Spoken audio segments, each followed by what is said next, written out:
बस एक बार साई दर्शन की सेक्रेटरी बन जा, भले 1 महीने के लिए ही। उसके बाद जोशीपुरा के सारे रूल बदल डालूंगा मैं। आप कैसे बदलोगे? ये मतलब चुनाव मैं जीतूंगी तो सरकार भी मैं ही बनूंगी ना। सरकार का पति तो मैं हूं ना। मैं रिमोट कंट्रोल सरकार चलाऊंगा। रिमोट कंट्रोल सरकार? ये क्या होती है पापा? रिमोट कंट्रोल सरकार एक डेमोक्रेटिक देश के लिए बहुत ही खतरनाक चीज होती है ये रिमोट कंट्रोल सरकार। रिमोट कंट्रोल सरकार मतलब मान लो एक ऐसा उम्मीदवार जिसके ऊपर क्रिमिनल चार्जेस हों या किसी कारणवश वो खुद चुनाव नहीं लड़ पाता, लेकिन एक ऐसे उम्मीदवार को खड़ा करता है जो केवल नाम का उम्मीदवार होता है। अपने पावर, अपनी पॉपुलैरिटी का गलत इस्तेमाल करके वो नेता उस उम्मीदवार को जितवा तो देता है जो केवल नाम का उम्मीदवार होता है, बस सारे डिसीजन वो नेता खुद लेता है। मुझे तो ये समझ में नहीं आता, ये ऐसे डमी उम्मीदवार जीत कैसे जाते हैं? वोट कैसे पाते हैं? वोट कैसे पाते हैं? वोट कैसे पाते हैं? पाते हैं हम, पाते हैं। और वो वोट इसलिए पाते हैं क्योंकि कुछ लोग लालच के चलते अपना वोट बेच देते हैं और कुछ लोग वोट करने जाते ही नहीं है। खैर देखते हैं आज शाम क्या होता है, क्योंकि तीनों उम्मीदवार अपना अपना मैनिफेस्टो प्रस्तुत करने वाले हैं। हाँ, लेट्स सी। अब तीनों उम्मीदवार आप लोगों के सामने अपना अपना चुनावी घोषणा पत्र पढ़कर सुनाएंगे। तो सबसे पहले आ रही हैं ज्योति अग्रवाल। अरे क्या बात है, आजा आजा ज्योति, आजा आजा आजा। नमस्ते। ओ राजेश भाई, मैनिफेस्टो है? मैंने बनाया ये, बोल मेरे हैं, वो सिर्फ पढ़ रही है। मैनिफेस्टो क्या बात। भाइयों, बहनों और हर्षद, देखा मैं ज्योति अग्रवाल, साई दर्शन विकास मोर्चा की लीडर। अगर ये चुनाव जीतती हूँ तो हमारी सोसाइटी के मेंटेनेंस भरने वाले सदस्यों को 3 कैटेगरी में डिवाइड करूंगी। ए कैटेगरी जो हमेशा वक्त से समय पर अपना मेंटेनेंस भरते, बी कैटेगरी में इररेगुलर मेंटेनेंस भरने वाले लोगों को मैं रखूंगी, और जिन्होंने सालों से मेंटेनेंस नहीं भरा है उन्हें मैं सी कैटेगरी में रखूंगी। ये भाई, सरकार को भी ऐसे करना चाहिए। देखो, जो रेगुलर टैक्स पेयर है या इररेगुलर टैक्स पेयर है या नॉन टैक्स पेयर जो टैक्स भरते ही नहीं, इनका है ना ऐसा अलग से क्लास करना चाहिए सरकार को। मैं यही समझाने की कोशिश कर रहा हूँ। इन 3 कैटेगरियों में ए कैटेगरी को हमारी सोसाइटी के सारी फैसिलिटीज टॉप क्लास मिलेगी, बी कैटेगरी वालों को हमारी सारी फैसिलिटीज बॉटम क्लास मिलेगी, और सी कैटेगरी वालों को ये नो प्रायोरिटी पे मिलेगी, नो प्रायोरिटी। तो इससे क्या होगा कि सोसाइटी में लोग एडवांस में मेंटेनेंस भरने लगेंगे, कंपटीशन लगेगी आपस में जल्दी मेंटेनेंस भरने की, तो हमारे सोसाइटी की मेंटेनेंस की जो इनकम है वो ये हो जाएगी मल्टीप्लाई। हाँ, सेम टू सेम हो जाएगी। तो उसकी वजह से मैं क्या करूंगी, मैं हमारी सोसाइटी कंपाउंड में एंटी स्किड टाइल्स लगाऊंगी। इसे फिसलता नहीं ना। और तो और हमारे गार्डन में लैंडस्केपिंग भी करवाऊंगी। लैंडस्केपिंग? हाँ वही, same to same. Thank you. तालियां तालियां तालियां तालियां, क्या बात है Jyoti, very good. Sai Darshan Heights के सभी मेंबर्स को मेरा यानी कि वंदना वागले का नमस्कार। वाह।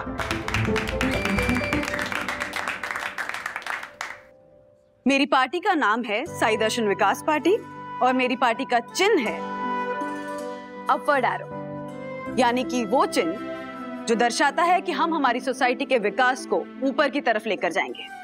आगे बढ़ाएंगे।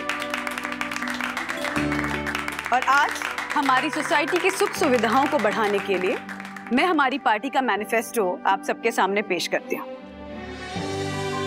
हालांकि ज्योति अग्रवाल जी के मैनिफेस्टो में कही गई बात कि वो सोसाइटी के मेंबर्स को 3 पार्ट में डिवाइड करेंगे, इस बात से मैं पूरी तरह सहमत हूँ। अच्छा लगा, ठीक है, मैंने लिखा। पर इन मेंबर्स को अलग अलग ट्रीटमेंट मिलेगा, इस बात का मैं सख्त विरोध करती हूँ। मेरे हिसाब से सोसाइटी के हर मेंबर को इक्वल अपॉर्चुनिटीज और इक्वल राइट्स मिलने चाहिए। अगर ऐसा कोई मेंबर है जो अपना मेंटेनेंस टाइम से पे नहीं कर पा रहा है, तो हो सकता है कि वो किसी आर्थिक परेशानी से गुजर रहा हो।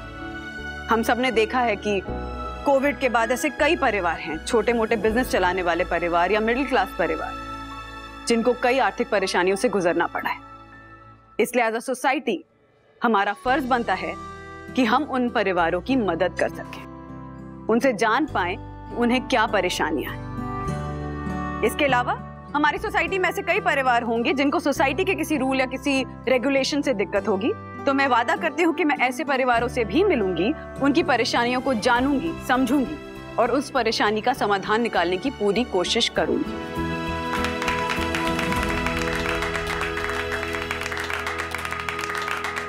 इसके अलावा हमारी सोसाइटी में ऐसी कई महिलाएं हैं मेरी तरह, जो अपने घर से छोटा मोटा बिजनेस चलाती हैं। मेरा उनसे वादा है कि मैं उनके बिजनेस को, उनके काम को आगे बढ़ाने में उनका पूरा सपोर्ट करूंगी,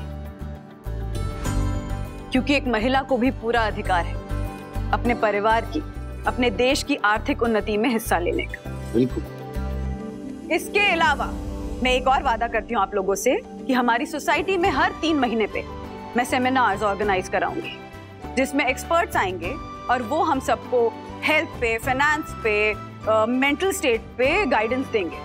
खासकर बच्चों के लिए होंगे ये सेमिनार्स, जिनके लिए करियर गाइडेंस प्रोवाइड किया जाएगा, ताकि वो आगे जाके फ्यूचर में क्या करना चाहते हैं उसके बारे में उन्हें एक दिशा मिल सके। वाह, सीखिए, आप सीखिए। और मैं कोशिश करूंगी कि हमारी सोसाइटी में रेगुलर हेल्थ चेकअप कैंप्स लगे, रेगुलर ब्लड डोनेशन कैंप्स लगे, ताकि हमारी सोसाइटी एक बेहतर सोसाइटी बन सके। वाह वाह राजेश भाई। सीखिए, ऐसे होता है सेक्रेटरी, शांति शांति शांति नहीं चिल्लाते। जानती हूँ, मानती हूँ कि इन चीजों में बहुत खर्चा आता है, जिसका पैसा सोसाइटी के रिजर्व फंड से जाता है। तो मैं ये भी कोशिश करूंगी कि सोसाइटी के रिजर्व फंड पे कोई भार ना आए, और ये जो इवेंट्स हैं और प्रोग्राम्स हैं, इनको मैं स्पॉन्सर करा सकूं। हाँ, हमारी सोसाइटी में ऐसे कई मेंबर हैं जो इस तरह के इवेंट्स अच्छे से स्पॉन्सर कर सकते हैं। क्यों हर्षद भाई? हाँ।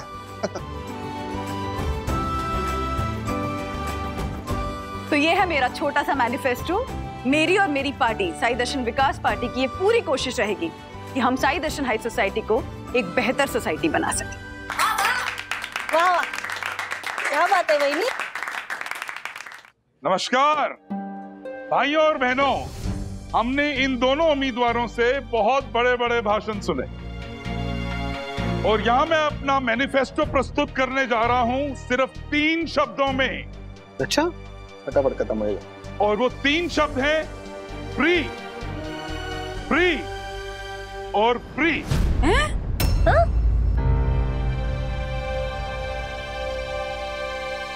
क्या फ्री?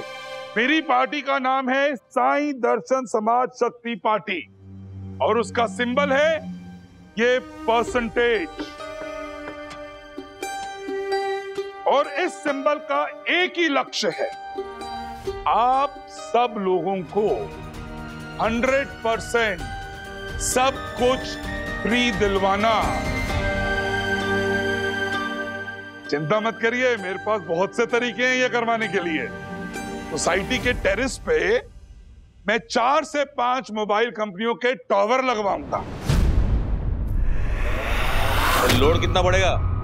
और जो जगह बच जाएगी वहां पर मैं सोलर पैनल लगवाकर सब सोसाइटी मेंबर्स के लिए बिजली फ्री करवाऊंगा।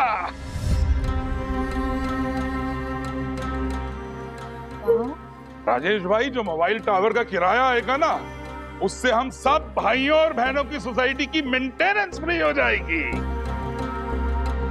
याद रहे, सब कुछ फ्री, फ्री और फ्री। तालियां! अरे क्या बात है, सही वालिया, क्या बात है वालिया जी।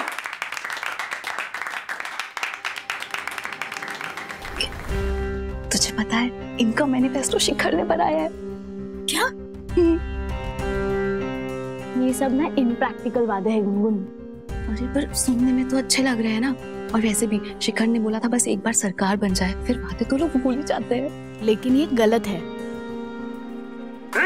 तालियां! हमारे नेता कैसा हो? रंजीत वालिया जैसा हो। क्या बात है वालिया जी। तालियां, तालियां! Vote for Walia! रंजीत वालिया, रंजीत वालिया।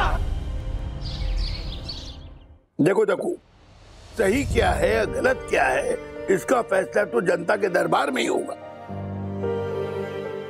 अगर लोगों को वालिया के वादे योग्य लगे और उस पर विश्वास हुआ तो वालिया जीत के आ जाएगा, है कि नहीं? No no no no no काका, ऐसा हो ही नहीं सकता। मेरी प्यारी सोनीड और सोनाइट सोसाइटी की जनता इतनी मूर्ख नहीं है। देखो भाई, हालांकि ये वालिया आदमी मुझे पसंद नहीं है, लेकिन क्योंकि इस E4 इलेक्शन में राजेश भाऊ ने हम सब डोमेस्टिक वर्कर को शामिल किया है, तो अब तक जितना मैंने सुना है ना, सबको वालिया का फ्री वाला मैनिफेस्टो पसंद आया है। सॉरी वंदना बहनी, लेकिन मेरे और तिवारी जैसे लोअर मिडिल क्लास लोगों को अच्छा लगता है जब हमें कोई फ्री फ्री फ्री के वादे देता है। हाँ, लेकिन आशा ताई, ये जो वालिया अंकल के वादे हैं ना, वो इम्प्रैक्टिकल वादे हैं जो वो खुद भी कंप्लीट नहीं कर सकते। और अगर आगे जाके वो सेक्रेटरी बन भी गए ना, तो बोलेंगे कि सोसाइटी ने सपोर्ट नहीं किया, इसलिए ये वादे इम्प्लीमेंट नहीं कर सके। लेकिन मम्मा का जो मैनिफेस्टो है ना, वो एकदम बेस्ट है। सखी, हम आशा और तिवारी जी को इन्फ्लुएंस नहीं कर सकते हैं कि वो हमें ही वोट दें। उनको पूरा हक है कि वो अपने चुनिंदा कैंडिडेट को वोट देकर ऐसी सरकार चुने जो उन्हें लगता है कि उनके लिए काम करेगी। बराबर। बिल्कुल बिल्कुल। हम यहाँ पर जितना भी डिस्कशन कर लें, लेकिन फाइनली जिस कैंडिडेट को वोट देना है वो उसी कैंडिडेट को वोट देगा। अथर्व, तुम कह रहे थे ना कि जब तुम 18 के हो जाओगे तब तुम ड्राइविंग लाइसेंस लेना ज्यादा पसंद करोगे, ना कि वोट देना। हाँ, क्योंकि तुम्हें ऐसा लगता है कि तुम्हारे एक वोट से क्या फर्क पड़ेगा। तो काम करते हैं, कल इलेक्शन है, राइट? और सारे बच्चे भी वोट दे रहे हैं, तो मैं चाहता हूं कि तुम वोट ना दो। मैं दिखाना चाहता हूं तुम्हें कि तुम्हारे एक वोट ना देने से क्या फर्क पड़ता है।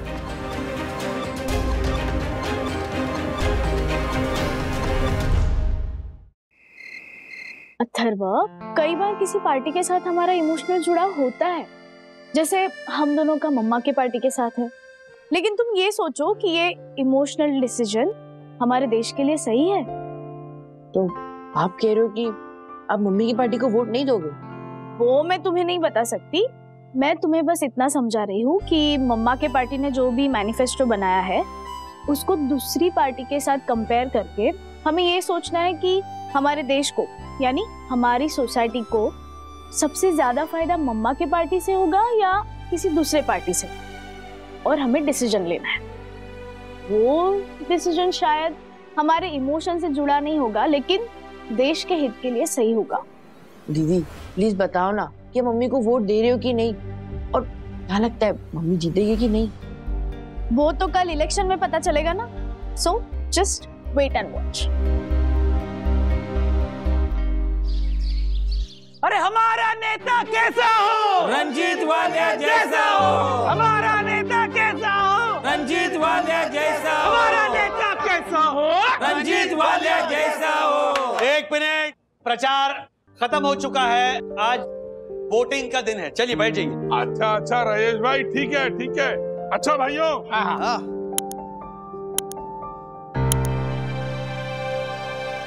हाँ जी, वोटिंग की प्रक्रिया शुरू की जाए। आइए। वाह वाह यामिनी भाभी वाह। All the best. चलिए थैंक यू, थैंक यू।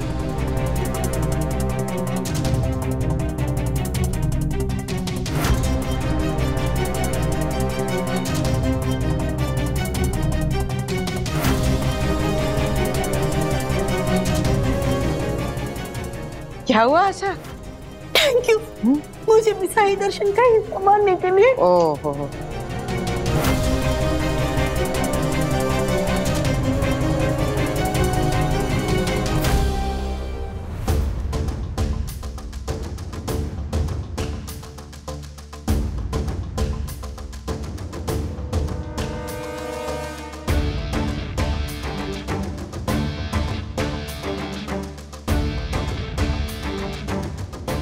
हाँ वाले जी जाइए, बैठिए आप, बैठिए बैठिए कानेटकर साहब।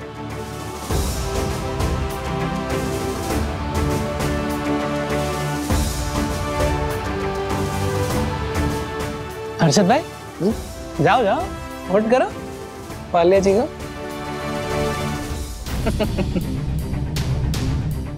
All out.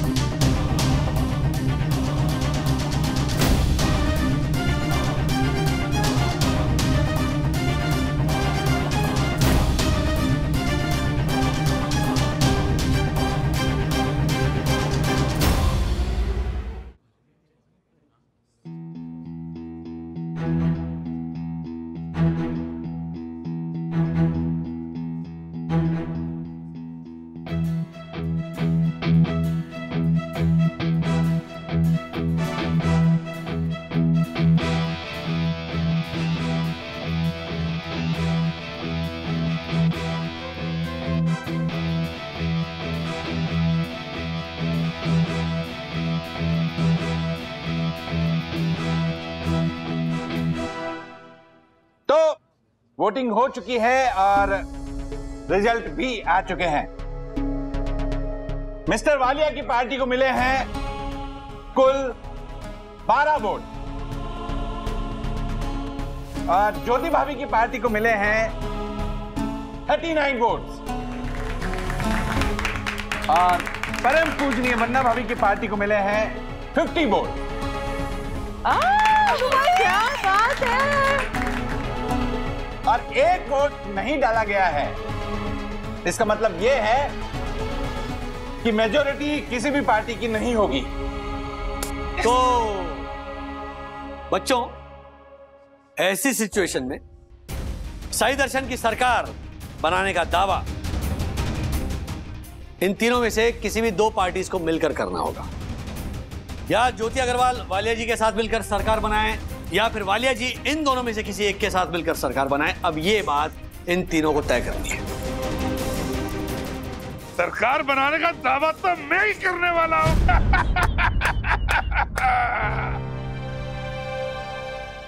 लेकिन वालिया अंकल, आपके पास तो सिर्फ 12 वोट है और मम्मी या ज्योति आंटी में से कोई भी आपको सपोर्ट नहीं करेगा, है ना? तो फिर आप सरकार बनाने का दावा कैसे कर सकते हैं? अरे में क्या? What? बड़े बेसन में तलने पड़ेंगे? हाथ जाओ। बड़े साहब, आपको तलने की बात हो रही है? जी जी नहीं नहीं नहीं नहीं नहीं, हर्षद कह रहे हैं तो फिर से री इलेक्शन करने पड़ेंगे। नहीं नहीं, मतलब री इलेक्शन करेंगे तो कॉन्स्टिपेशन हो जाएगी ना।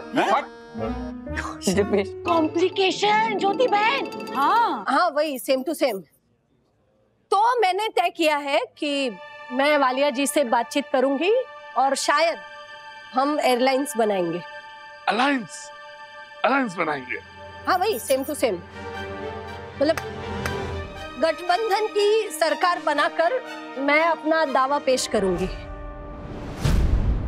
जीत गया भाई, जीत गया। वालिया इलेक्शन जीत गया, सरकार बनेगी। वालिया भाई जीत गया, हमारा वालिया जीत गया। रंजीत वालिया जिंदाबाद। डैडी, ये वालिया अंकल और हर्षद अंकल ने मिलकर ही कोई डील क्रैक की है। इस वजह से ज्योति आंटी वालिया अंकल की पार्टी के साथ अचानक अलायंस बनाकर साई दर्शन हाइट्स की सरकार बना लेगी। ये सब हुआ क्योंकि मम्मी की पार्टी को बहुमत यानी कि क्लियर मेजॉरिटी साबित करने के लिए एक वोट कम पड़ा जो अथर्व ने नहीं दिया। पर डैडी, आपने मुझे मना किया था कि वोट मत देना। हाँ, क्योंकि हम तुम्हें समझाना चाहते थे कि एक एक वोट की कीमत क्या होती है। हमारे देश में ना कई बार ऐसा होता है कि जिस पार्टी को एक्चुअली सरकार बनानी चाहिए, मतलब मेजॉरिटी लोगों ने जिस पार्टी को वोट दिया है ताकि वो सरकार बना पाए, वो पार्टी सरकार इसलिए नहीं बना पाती क्योंकि उनके पास क्लियर मेजॉरिटी नहीं होती। फिर क्या होता है, बाकी की जो पार्टियां होती है ना, वो एक साथ मिलती हैं इस तरह और सरकार बना देती है। और ऐसी पार्टियां एक साथ आती है जिन्हें मेजॉरिटी जनता ने नहीं चुना होता है, लेकिन ऐसी सरकार उन पर थोपी जाती है। मैं समझ गया डैडी। मैं ना जब 18 का हो जाऊंगा तो ड्राइविंग लाइसेंस से पहले अपना वोटर आईडी बनाऊंगा। Good, very good. एंड आज के दिन मुझे पता चल गया कि मेरे एक वोट ना देने से जो मेजॉरिटी ऑफ द पीपल चाहते हैं कि ये पार्टी जीते, वो पार्टी नहीं जीतती है और कोई और जीती है, और उसकी वजह से हमारे देश को नुकसान होता है। Right. So I am sorry. सिर्फ आप ही नहीं अथर्व भैया, मैंने और वरुण भैया ने डिसाइड किया है कि जब हम वोट देने लायक हो जाएंगे तो हम अपना यह हक कभी नहीं छोड़ेंगे। ये और ब्रो, सच कहूं तो मुझे भी ना मम्मी और वालिया अंकल की अलायंस वाली गवर्नमेंट नहीं चाहिए थी, लेकिन सिर्फ एक वोट की वजह से वंदना आंटी जीत नहीं पाई और मैं भी समझ गया कि हमारा एक वोट कितना इम्पोर्टेंट है। यस, और यही बात तुम बच्चों को समझाने के लिए ज्योति भाभी ने ये नाटक किया।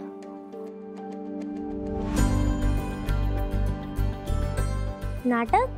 हाँ, और ज्योति बहन अब अपनी अंतर मन की आवाज सुन के कुछ ऐसा निर्णय लेने वाली है जिसकी ना हर्षद भाई को खबर है, ना उनके साथ डील क्रैक करने वाले वालिया जी को। ये क्या हो रहा है? मेरी तेरे से डील हुई थी ना कि हम 1 महीने की सरकार में डक्कू के सारे रूल्स को चेंज कर देंगे। मैं अपने रूल्स बनाऊंगा और तू अपने रूल्स बनाएगा। और अब सुन, लेकिन मुझे आपके रूल्स मंजूर नहीं है। मैं रिमोट कंट्रोल सरकार का हिस्सा नहीं बनना चाहती, और इसीलिए मैंने ये निर्णय लिया है कि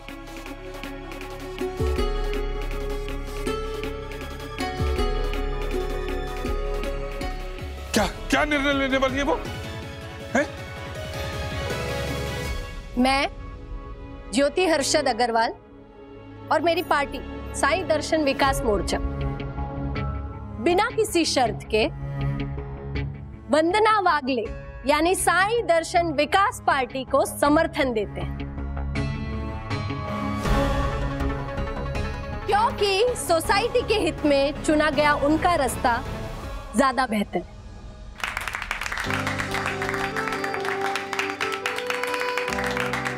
सॉरी वालिया जी।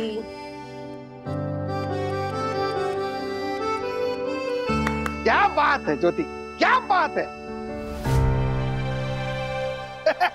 अगर तू ये नहीं करती ना तो एंड मोमेंट पे मैं करने वाला था। ये सत्ता का खेल मैं करने वाला था। तो जो ओगो भाई, यामिनी भाभी, यहाँ हर्षद भाई तो पलट गए। हाँ, बिल्कुल मेरे सुपर हिट नाटक उल्टी ने मारी पलटी के हीरो की तरह। हर्षद! बाप रे! अबे वालिए, क्या हर्षद हैं? ये थोड़े से रूल्स चेंज करने के चक्कर में मैं साई दर्शन की सरकार ऐसे हाथ में दे दूंगा जिससे वो 10 साल पीछे चली जाए। हैं? गलत। ओहो हर्षद भाई, आपको तो बहुत कंप्लेंट थी, है ना? इसीलिए तो आप हमारे देश के इलेक्शन में वोट नहीं देना चाहते थे। हाँ, कंप्लेंट थी, है और शायद हमेशा रहेगी। आजीज भाई, एक बात मैं समझ गया हूं कि कोई देश है ना परफेक्ट नहीं होता है, हमें उसे परफेक्ट करना पड़ता है, और उसमें हमारा सबसे बड़ा योगदान है वोट। मैं वोट दूंगा हमारे लोकतंत्र के लिए।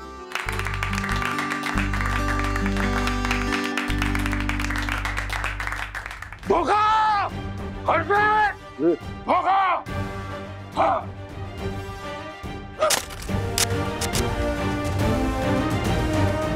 अरे धक्का क्या मारता है रे? तो जो ओ राजेश भाई, देखा देखा इस वालिया को आपने देखा? मॉक इलेक्शन की हार को भी पचा नहीं पाया ये वालिया। जालर, आगे सोसाइटी का रियल इलेक्शन आ रहा है, तू संभालना। हाँ ठीक है ठीक है, पर सबसे पहले परम पूजनीय, परम आदरणीय सुंदर सन्नारी बन्ना भाभी को 1 महीने के लिए सेक्रेटरी पद पर स्थापित करने के लिए शपथ ग्रहण समारोह का आयोजन करना है। कक्कू भाई, मैं सिर्फ 1 महीने के लिए सेक्रेटरी बनी हूँ और फिर भी मतलब इन दिस सिचुएशन ऑल्सो काम आप ही को करना पड़ेगा क्योंकि मैं आपको अपना डेप्यूटी सेक्रेटरी नियुक्त करती हूँ। थैंक यू बन्ना भाभी, थैंक यू। पर आपको कम से कम लोकसभा का नहीं आई मीन विधानसभा का नहीं, अब नगर सेवक का तो चुनाव लड़ना ही चाहिए। देखो वो सब बात मैं आ रहा हूँ वहां। तो दोस्तों, साई दर्शन की सरकार के इस मॉक इलेक्शन का आयोजन करने के पीछे मेरा जो मकसद था वो थोड़ा बहुत सफल हो गया है। वो तब पूरी तरह से सफल होगा जब असेंबली इलेक्शंस के दिन आप सब अपने अपने घरों से निकलकर अपना कीमती वोट डालोगे। याद रखिए, इलेक्शन के दिन को छुट्टी वाला दिन मत समझना, वरना आपके देश की छुट्टी हो जाएगी। अगर आप इस महान देश को मजबूत और सशक्त बनाना चाहते हैं तो प्लीज प्लीज अपना कीमती वोट जरूर डालिए। सही कहा। और आप सब ने हमारी साई दर्शन हाइट्स के मॉक इलेक्शन में पार्टिसिपेट किया, उसके लिए थैंक यू। और आप सभी से एक छोटी सी रिक्वेस्ट है कि इलेक्शन के टाइम पे वोट डालने चाहे कुछ भी हो जाए जरूर जाइएगा। हम सब वोट करेंगे तभी हम अपने और अपने देश के भविष्य को बेहतर बना पाएंगे। Absolutely. And first time voters, remember, to vote is not just your right, but it's your duty towards your nation. Yes. जय हिंद! जय हिंद! जय हिंद! जय हिंद! भारत माता की जय!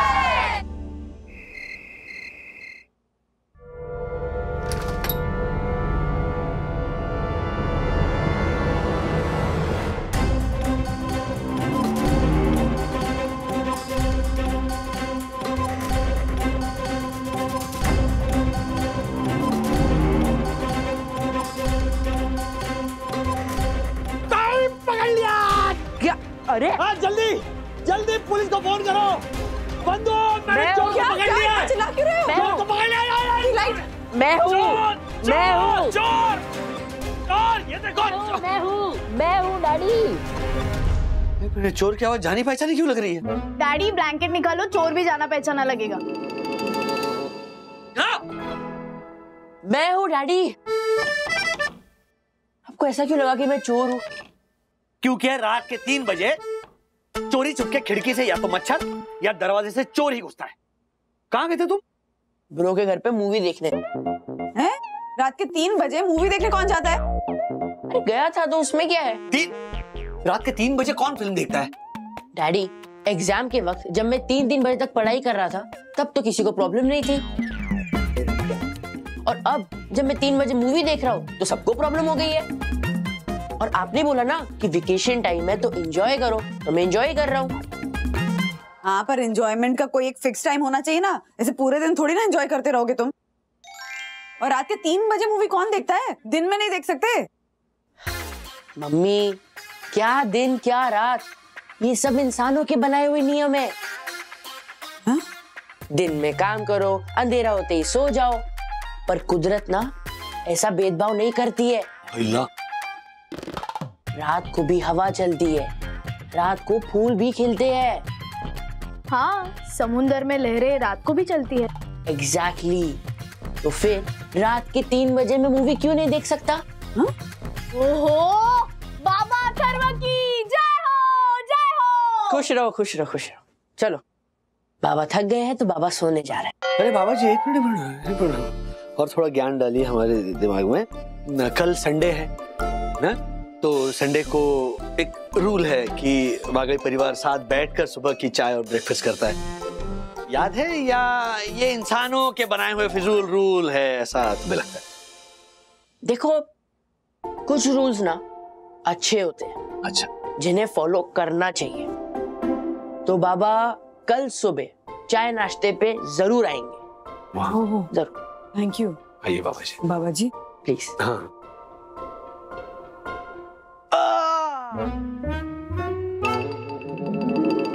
इसका वेकेशन भारी पड़ने वाला है, बाबा जी का कुछ करना पड़ेगा।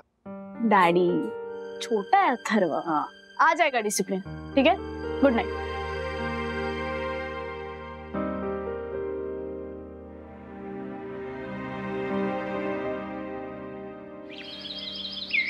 जी खेरा मैम। नहीं प्रॉब्लम ये है कि हम अंडरस्टाफ्ड हैं। ओके, प्रॉब्लम सॉल्व हो सकती है, लेकिन एक आध इंटर्न अपॉइंट कर लेंगे ना तो बैकलॉग काफी हद तक कम हो जाएगा। मैं ढूंढता हूँ। हाँ okay, I will see you tomorrow. Bye ma'am, bye.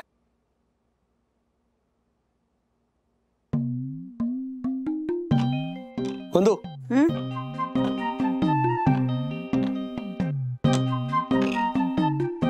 Good morning. Good morning. Good morning. Good morning. क्या बात है अथर्व, वादे का क्या पक्का है? तुमने कहा था, प्रॉमिस किया था कि नाश्ते पे मिलूंगा। बैंग ऑन, नाश्ते पे हाजिर है। क्या बात है? मैं कहा ना डैडी, एक बार मैंने कमिटमेंट कर दी तो कर दी। बिल्कुल, लेकिन एक छोटी सी प्रॉब्लम है। हमने सुबह का नाश्ता एक साथ करने के लिए कहा था, शाम का नाश्ता नहीं।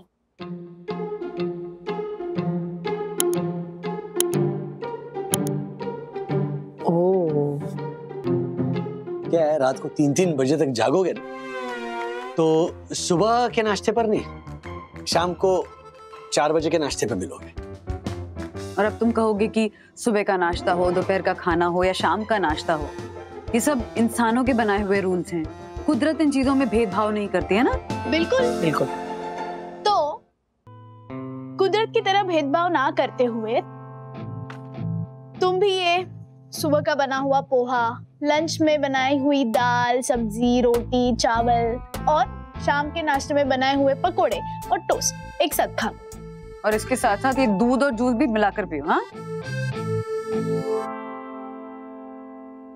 You know, mummy, this is a brilliant idea. I love experimenting. को पता है, मैं कभी कभी सोचता हूँ कि एक इंसान दिन में 3-4 बार क्यों खाना खाता है? एक ही बार खाना खाना चाहिए। अगर ऐसा होगा तो सोचो कितना टाइम बचेगा, है ना? तो मुझे लगता है कल से हमें ये सब ट्राई करना चाहिए। नहीं बेटा, क्या है ना, मुझे चाय और दाल फ्राई का जो स्वाद है ना, वो मिक्स नहीं करना है। अथर्व, हर एक चीज का एक वक्त होता है। अगर तुम वक्त की कदर नहीं करोगे तो वक्त तुम्हारी कदर नहीं करेगा। इंसानों को अरे आराम से खा, आराम से, अटकेगा खाना। टाइम नहीं है। टाइम नहीं है बेटा, टाइम ही टाइम है तुम्हारे पास। हाँ।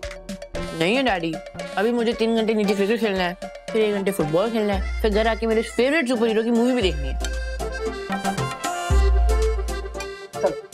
क्या चलो, कहीं नहीं जा रहे हो? अरे खाना फिनिश करो पहले। अरे नहीं मम्मी, मुझे जाना है, मैं लेट हो रहा हूँ। अरे नहाए नहीं हो, कल से पहले नहाओ। मैं एवरीडे ना एग्जाम के वक्त नहाता था, लेकिन अब मुझे वेकेशंस में नहीं नहाना है। You know, मुझे नई चीज एक्सपेरिमेंट करनी है। I like experiments. अभी सीरियस बोलोगे कुछ? अथर्व अजीब लड़का है, बोलो अभी, बोलो उसको। Enjoy your vacations Atharva. ना इस लड़के को टाइम की कदर है, ना डिसिप्लिन की कदर है, ना रूल्स की कदर है, किसी चीज की कदर नहीं है। मम्मा, छोटा है वो अभी। छोटा है? हाँ, कॉलेज शुरू होगा, रूटीन चालू हो जाएगा, उसके बाद अपने आप डिसिप्लिन आ जाएगा। तब तक बहुत देर हो चुकी होगी। ये देखो, इसका खाना पीना सोना, ये एंजॉयमेंट के चक्कर में ना सब कुछ कॉम्प्रोमाइज हो रहा है। और इससे हेल्थ पर भी असर पड़ता है। अथर्व को रूटीन में लाना होगा, कुछ करना पड़ेगा।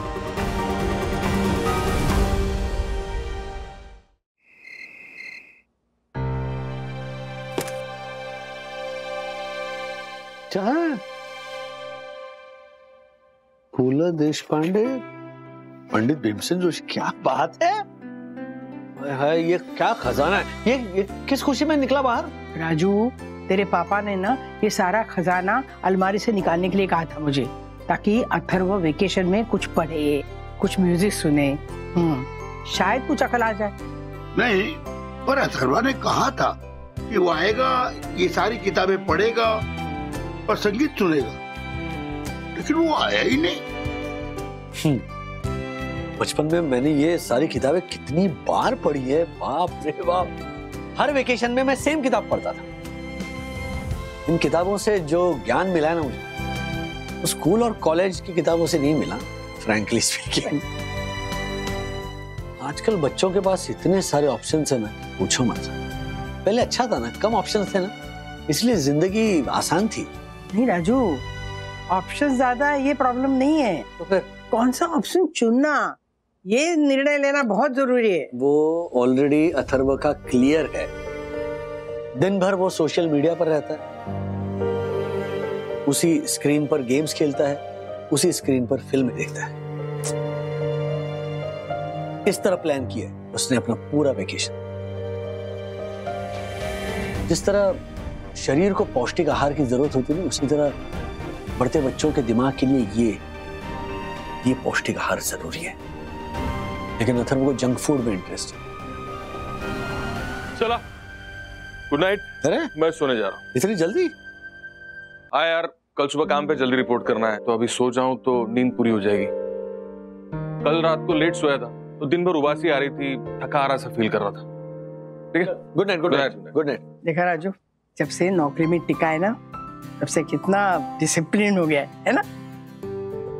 मैं क्या बोलता हूँ राजू, अथर्वा को ना एक दिनचर्या, एक रूटीन में लगा दिया जाए ना, तो समस्या हल हो जाएगी।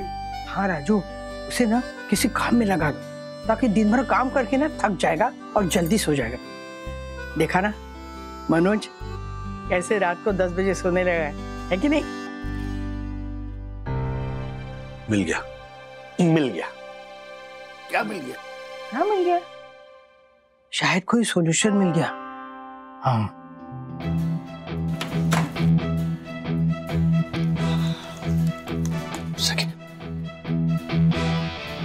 अथर्वा, मेरी बात सुन रहा हूँ, बोलिए।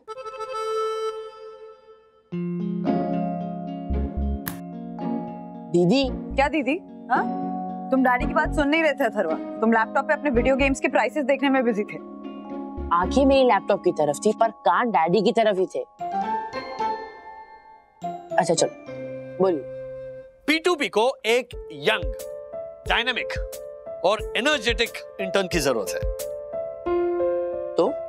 तो तुम डायनामिक हो, तुम एनर्जेटिक हो, और ताजुब की बात यह है कि तुम यंग भी हो।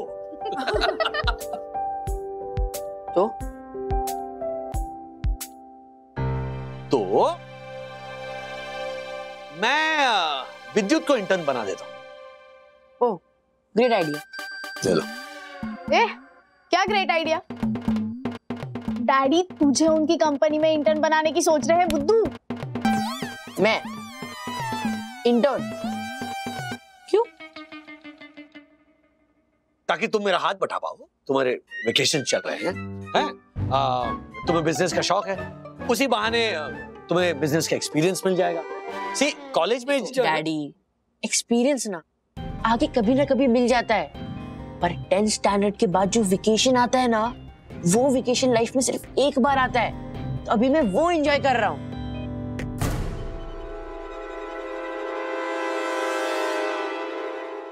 ऐसे और भी मजेदार वीडियो के लिए हमारे चैनल को लाइक, शेयर और सब्सक्राइब करें।